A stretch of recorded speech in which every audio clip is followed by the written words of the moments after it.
ألا بذكر الله تطمئن القلوب.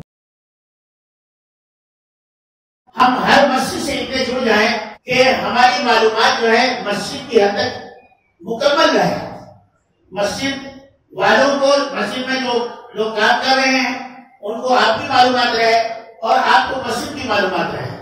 اس لیے سارے شہر میں جو ہے یہ ایک لائحہ عمل تیار کیا گیا ہے کہ ہر آدمی جو ہے اپنا واٹس ایپ نمبر، یعنی مسجد کے رجسٹر میں اپنا واٹس ایپ نمبر لکھوائے.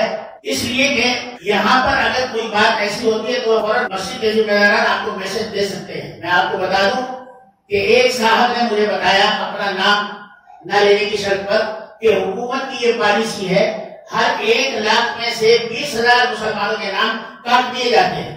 ہر 1 لاکھ میں سے 20,000 آدمیوں کے نام کاٹ دیے جاتے ہیں. تو اگر 10 لاکھ آدمی ہو گئے تو کتنے ہوئے؟ کتنے نام کم ہو گئے؟ 1 کروڑ مسلمانوں میں سے کتنے نام کم ہو گئے؟ جب ہمارے پاس معلومات رہے گی، لیجر رہے گا، رجسٹر رہے گا، ہم حکومت سے لڑ سکتے ہیں، کہہ سکتے ہیں کہ ہماری اس گلی میں اتنے ووٹرز ہیں، ہماری اس گلی میں اتنے بچے ہیں، ہماری اس گلی میں اتنے پڑھنے والے بچے ہیں. ہمیں آپس میں ملک میں اتحاد ہونا چاہیے.